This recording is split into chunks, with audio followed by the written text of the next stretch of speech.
How to change captions language. Cómo cambiar el idioma de los subtítulos. Click the settings icon. Haga clic en el icono de configuración. Click captions.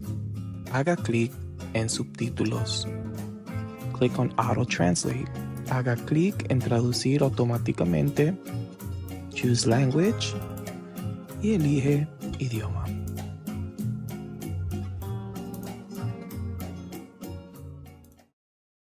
Hello, I'm Ana Paula Pazmiño. I'm with Resistencia en Acción.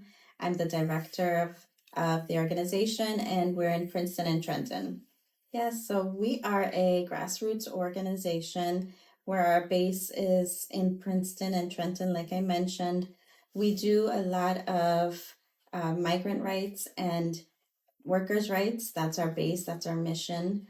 And right now we are actually doing a rapid response for all of the undocumented immigrants and immigrants in general who are going through the scare of raids or detentions.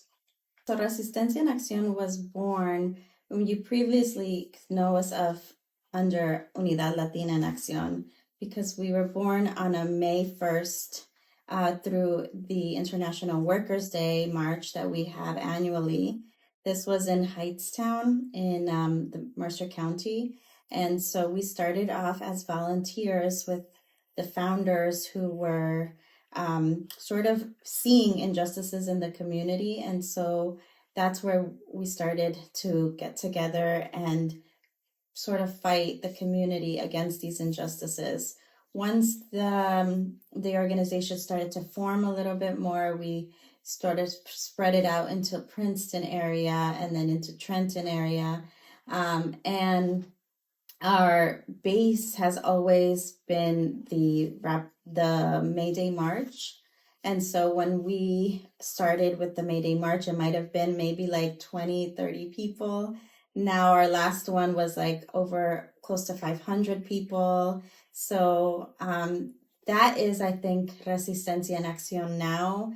We are a grassroots organization that brings together people who want to organize for the injustices that they see in their communities. I chose to be an organizer and to direct an organization because this is part of who I am. I was undocumented for many years. I came when I was 5 years old. My parents were undocumented for many years. And I saw the injustices of like not being able to go to college and continuing my studies. And then in college, I was able to see that there's other injustices. Even though you have documentation, you are sort of set back just for the fact of not having that privilege of having the finances or having the racial skin color that you should have, right, to have that privilege. So when I started organizing also for like women's rights, because we were a college at Douglas College, Rutgers. We were in a group called Women Empowered, and we were giving out information for all the young women who needed access to like healthcare, who needed access to more of finding housing, for example, right? Because it was a financial thing. When you go to college, you need a lot of money. So that's how I started organizing. And then with Resistencia, I was personally discriminated against when I wanted to rent an apartment. Because we had an accent, they didn't want to rent it to us in Hightstown. So we were like, oh my goodness, they were like, I don't want this illegal stuff in my house. And we were like, we're people. So we started organizing. We started seeing that this was a tendency for immigrants who either were documented or undocumented, but the injustices were there. That was through Unidad Latina. Then later, we started organizing for COVID. We saw a lot of injustices with the agencies against people, charging them massive amounts of fees, not paying them their hours. So we organized around that. And with other organizations around the state, we also started collaborating because New Jersey is so wide, you can't cover the whole area, right? So you have to team up and partner. And then with Resistencia, we've seen a huge growth, but we still need a lot of people to know their rights. We need a lot of people to continue to play and understand how the system works, right? So the one that I was started most actively was the Excluded Workers campaign, which was during the COVID era, right? Where we even were in Trenton for sometimes for some rallies. We were helping a lot of applicants gather their information so that they can be eligible for a stimulus. And so all of that was more than just, helping somebody do something. It was more of like accessing what is needed for everyone. So the state of New Jersey, I think, really has done a good job of making it diverse and listening to our petitions. So that was a really big win. We had families that got like a $2,000 check. Then we also, the biggest campaign that inspires me the most is the Not One More campaign, which is I was more of like an organizer learning during that campaign where we were saying not one more deportation, and those were sort of like the baselining of when we were seeing so many deportations happening. Right now, we're working on the ICE Out of Princeton campaign, which is not just Princeton, because we're doing like rapid response, know your rights. We're also in Trenton, and we are collaborating with other orgs too, so to see around the state how we could share information with each other. That's going to be key since there's so many localities that need to have this information. And then our domestic workers campaign, which, yes, last year we won the New Jersey Bill of Rights, and now this year we're working to implement that law so that there should be protection for domestic workers, people who work in the homes, take care of our children, take care of our elderly, and clean our homes. So that's what we need to protect them as well. So in the ICE Out of Princeton campaign, we had a raid July 10th of 2024, right, which we were not expecting at all.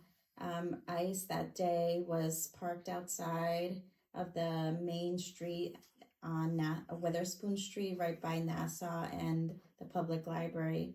And now that we know more information, they said that they were looking for people, right?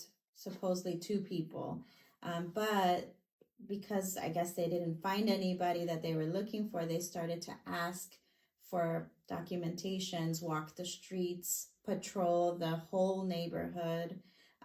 We even had them parked outside of the police station, entering and exiting the building. And when we were asking them, like, what are they doing? Are they looking for someone? They wouldn't speak to us. So at that time, they did detain one person, which already got deported. This was in the summer. And you can see all of these videos because at that time we had like a rapid response team on the ground, and somebody took a picture and also took a video, which you could go on our Instagram page and see that we were asking them, can you identify yourself? Don't talk to anybody that you don't that you're not here for, right? Like, do you have a judicial warrant? Now we know more about this, but there was nothing. They were just patrolling, and they had a police vest on. That was a terrifying day, right? Even for a person like me who's been organizing, who I know immigration and ICE do this, it was just sad to see that they were in our neighborhood, in our streets, terrifying people. A lot of women that day didn't go pick up their children. They sent like a neighbor or somebody who was documented to get them. A lot of kids didn't go to school the next day. The YMCA was very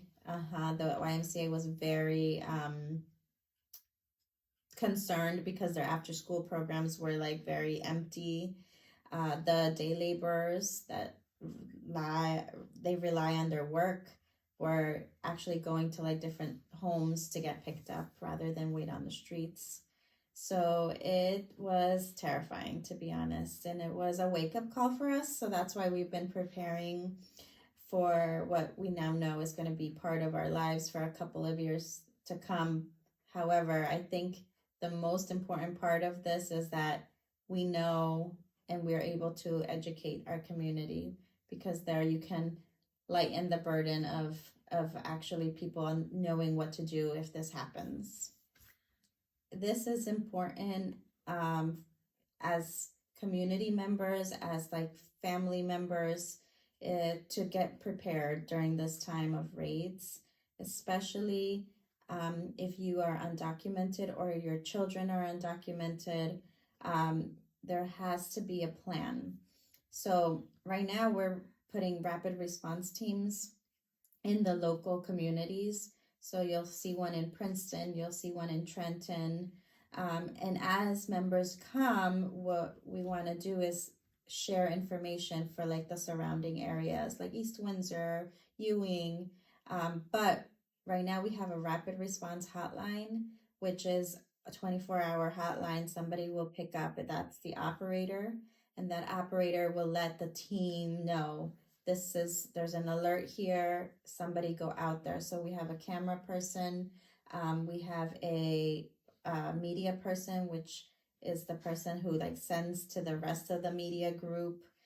Then we have a family support person, because in the case it is a big raid and somebody is detained, they're going to need support legally, they're going to need support mentally.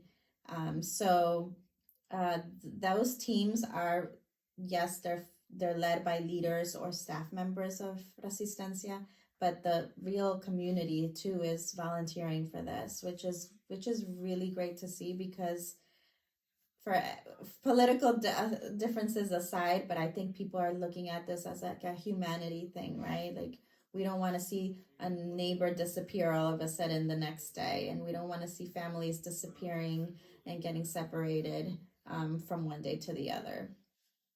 Yeah, so in our line of work for rapid response, the rapid response teams out there have also necessities, right? These necessities are important in the sense that we need to gather materials. Of course, the simple stuff like technology, like gathering trainings, but in the real midst of everything, we need money. We need funding, because we need to keep this going. It's one thing to like have a salary paid to an organizer, but it's another thing when you have volunteers and you can provide things for them like food. You can provide comfortness when they're working as going out, for gas, for whatever it may need to take on these leadership roles in the rapid response teams. I also always think that a lot of people are just looking to give back to the community, and giving back to the community also should be rewarded, right? It has to be part of this. So to keep these street teams in line in the media with, for example, our program Radio Jornalera does a really good job of like the people sort of reporting the news. And so for this, people like to be able to send us videos, but we need to be editing them. We need to be doing all the background stuff, and that all takes resources. It takes a lot of capacity building, and it takes a lot of funding, and it takes resources. So if there's resources out there, we can keep these things going.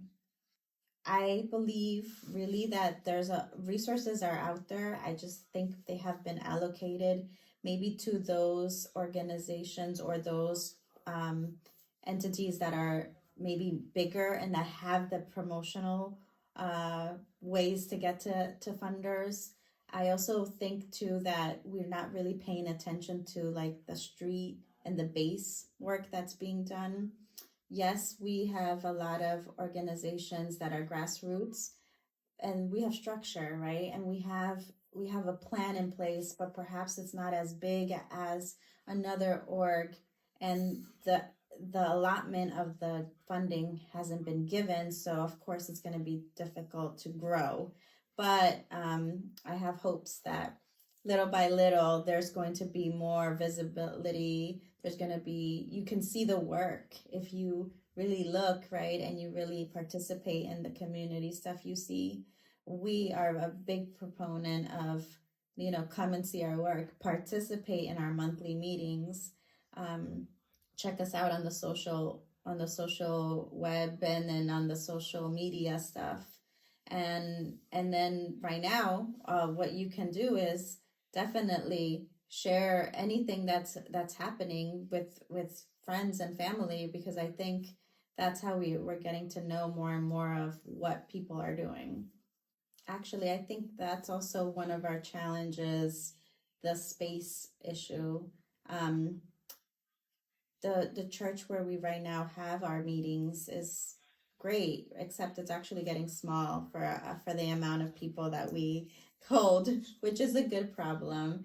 But also, we also need like a space for protection, for people to be able to identify the organization. Day laborers can come in and make sure that the contractors are not abusing of their wages or not abusing of their labor.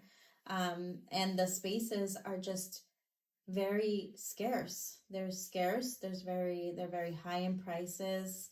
Even for like nonprofits, you have to you have to negotiate. So it's not like they're out there. Also, we've asked the municipality a couple of times for help to find like some type of building that maybe could be of use, that we could pay some rent, and that has not been opened up to us.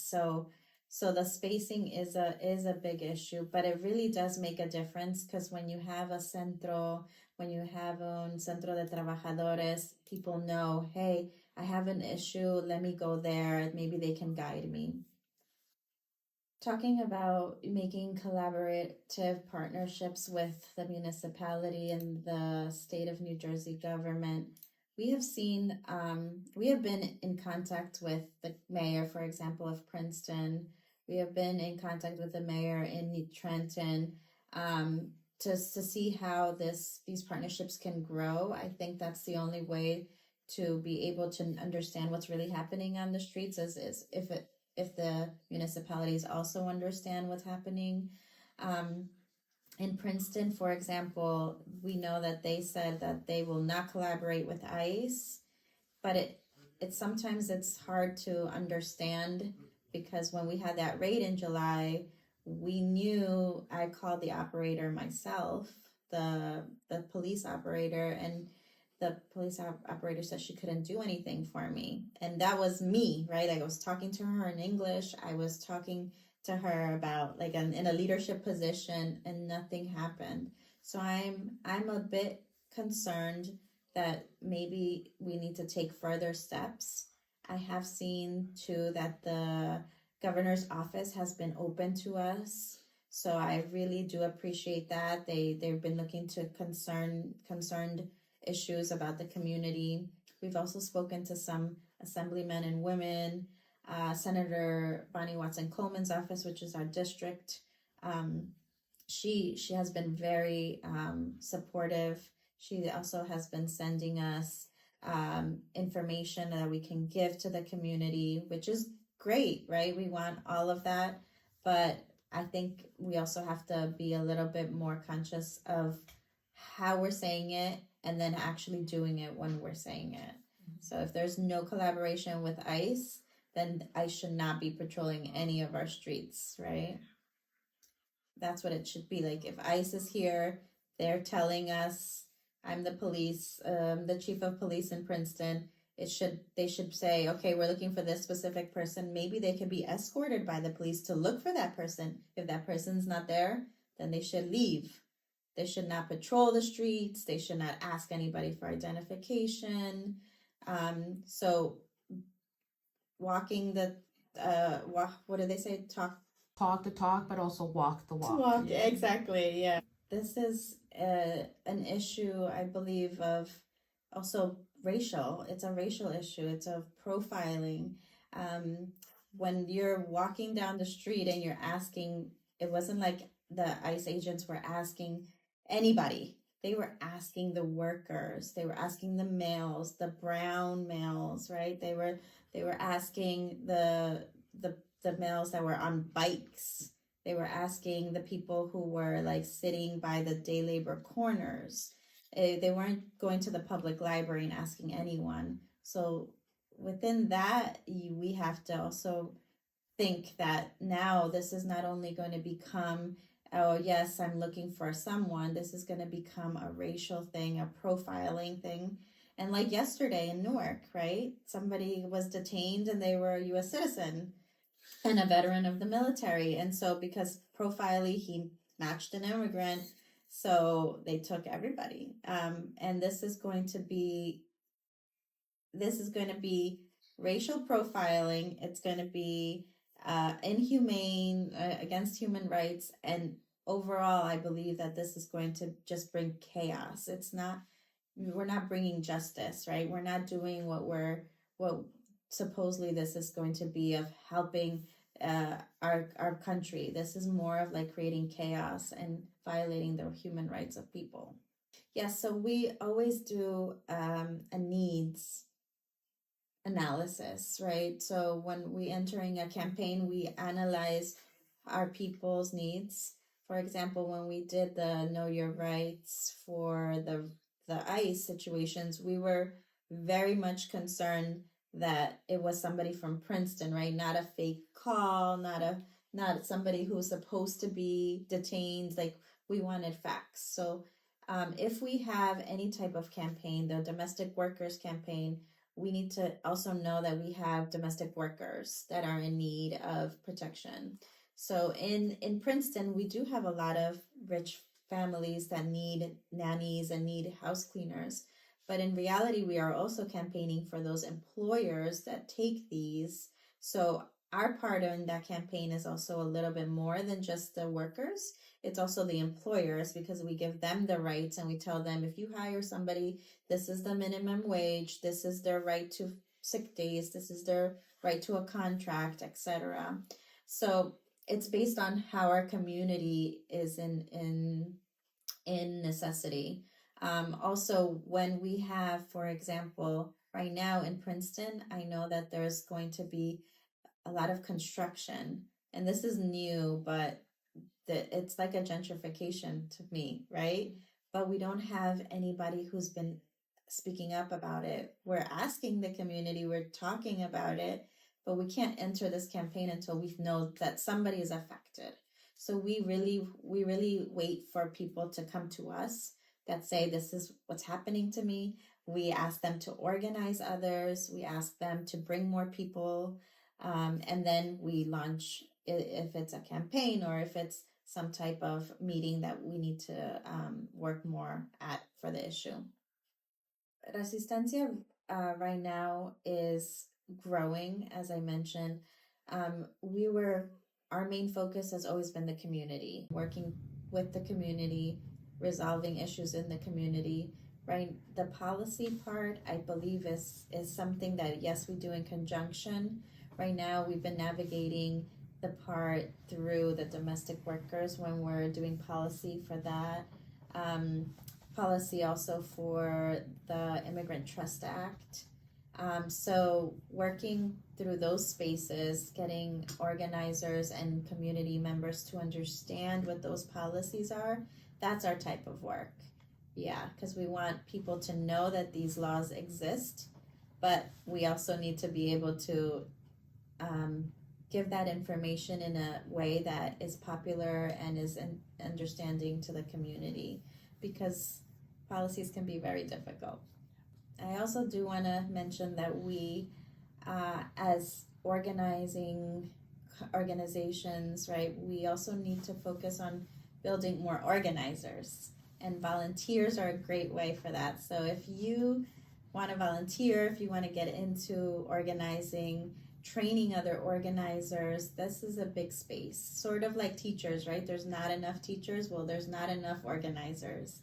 So I would say let's work on that. That's a project for a long term, but we need to start organizing more organizers. So if they're interested, please contact us. Our office phone number is 609-436-0207, but you can look us up in social media, Resistencia en Acción. You could also do Radio Jornalera, New Jersey, which is also a big program of ours, and visit our office in Princeton and in Trenton.